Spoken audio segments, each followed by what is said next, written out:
Hello guys, welcome back to my YouTube channel. तो कल शाम में सीटेट फरवरी का रिजल्ट डिक्लेयर हुआ है। तो मैंने भी एग्ज़ाम्स का दिया था। ये मेरा फर्स्ट टर्म था क्योंकि मेरा फर्स्ट ईयर है। तो मैंने आंसर की मैच की थी, पर मैं रिजल्ट का वेट कर रही थी। तो मेरे मार्क्स पेपर फर्स्ट में मेरे मार्क्स 105 और पेपर सेकेंड में 87 आया है। मैं आपको अपने मार्क्स बताती हूँ। ये पेपर फर्स्ट जो होता है वो प्राइमरी स्टेज होता है। और इसमें जो है 60% मार्क्स क्वालिफाइंग मार्क्स होते हैं जनरल कैटेगरी के लिए, और ओबीसी एसटी एससी के लिए 82 मार्क्स। तो मैं आपको सब्जेक्ट वाइज अपना अलग अलग स्कोर बताती हूँ। तो सीडीपी में मेरे 16 आउट ऑफ 30 थे। मैथमेटिक्स में 26, सबसे ज़्यादा मार्क्स मैथमेटिक्स में ही थे फर्स्ट पेपर में। और ईवीएस में 22, लैंग्वेज फर्स्ट मैंने हिंदी लिया था उसमें 24, लैंग्वेज सेकेंड मैंने इंग्लिश लिया था उसमें 17। पेपर 2 जो कि 6 to 8 के लिए होता है, एलिमेंट्री स्टेज। पेपर 2 में सीडीपी में 21 और मैथमेटिक्स एंड साइंस में 27, जो कि काफ़ी कम है। यहाँ पे अगर मैंने पेपर 2 के लिए बिल्कुल पढ़ाई नहीं की थी, सिर्फ सीडीपी पढ़ा था। और ईवीएस मेरे लिए नया था, तो थोड़ा बहुत ईवीएस पढ़ा था सचिन एकेडमी से।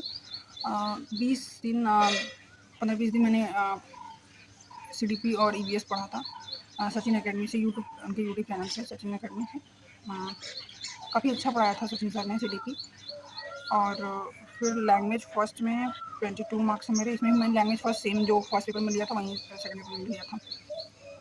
हिंदी और इंग्लिश। लैंग्वेज सेकंड में 17। तो इसमें 87 मार्क्स आए हैं सेकंड पेपर में, और फर्स्ट पेपर में 105। तो फर्स्ट पेपर क्वालिफाइंग है और सेकंड पेपर नहीं क्वालिफाई 3 नंबर से। तो ये एग्ज़ाम जो है, मुझे जहाँ तक लगता है कि ये एग्ज़ाम अगर कोई 1 महीने या 1.5 महीने पढ़ाई कर लेगा ठीक से, तो दोनों पेपर क्लियर कर लेगा, क्योंकि बहुत ईजी एग्ज़ाम आता है।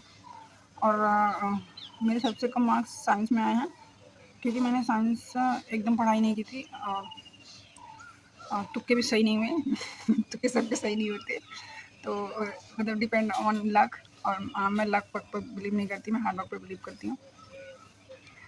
इसका रिजल्ट का मैं काफ़ी टाइम से वेट कर रही थी, क्योंकि एग्ज़ाम 8 फरवरी को हुआ था और इसका रिजल्ट कल आया, यानी 30 मार्च को आया है। तो यही सीटेट के सारे स्कोर के अपडेट थे। और इसके नीचे 2 नोट्स भी लिखे हैं कि candidate securing 60% and above marks will be considered as CTET qualified, otherwise ये concession belonging to SC SC and OBC different able persons. मतलब एससी एसटी ओबीसी के लिए मार्क्स अलग हैं, और जनरल कैटेगरी के लिए 60%, मतलब 90 नंबर। तो ये जस्ट एक क्वालिफाइंग पेपर होता है, जो कि पता नहीं कितने लोगों ने इंडिया में क्वालिफाई किया होगा, कई बार किया होगा, करके बैठे होंगे। तो ये कोई बहुत बड़ी अचीवमेंट नहीं है, और मुझे पूरी उम्मीद थी कि मेरा पेपर फर्स्ट क्लियर हो जाएगा। सेकंड का मुझे क्लियर नहीं था, क्योंकि उतना अच्छा पेपर गया भी नहीं था, और मैंने पढ़ाई भी नहीं की थी। फिर भी उसके हिसाब से तो 87 मार्क्स अच्छे हैं, बेटर है काफ़ी।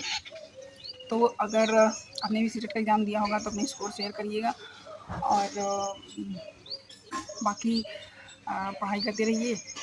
और जो भी गवर्नमेंट एग्ज़ाम की प्रिपरेशन करते हैं, उनके अंदर पेशेंस का होना बहुत ज़रूरी है।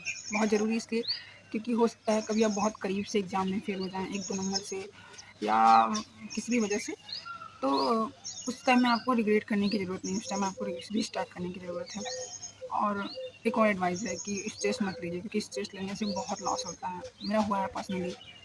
तो इसलिए अब मैं बहुत ज़्यादा किसी बारे में नहीं सोचती। ओवर थिंकिंग बहुत करती थी मैं, तो ओवर थिंकिंग अब नहीं करती हूँ। न्यूट्रल सी फीलिंग रखती हूँ, ना बहुत ज़्यादा दुःख किसी बात का, ना बहुत ज़्यादा खुशी किसी बात का, बहुत कॉन्स्टेंट न्यूट्रल।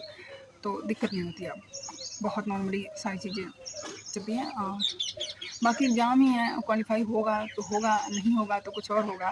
तो मिलते हैं किसी नेक्स्ट वीडियो में। तब तक आप लोग पढ़ाई करते रहिए, अपना ध्यान रखिए, हेल्थ का बहुत ध्यान रखिए, क्योंकि हेल्थ इज़ वेल्थ। जिसने भी कहा है बहुत सही कहा है, हेल्थ इज़ वेल्थ। हेल्थ है तो सब कुछ है, और करियर से और पढ़ाई से भी ज़्यादा इम्पोर्टेंट हेल्थ है। ये मेरा पर्सनली एक्सपीरियंस है। तो इसलिए पढ़ाई करते रहिए, ध्यान रखते रहिए, और फिर मिलते हैं किसी नेक्स्ट वीडियो में किसी और टॉपिक पे। तब तक के लिए बाय। हर हर महादेव।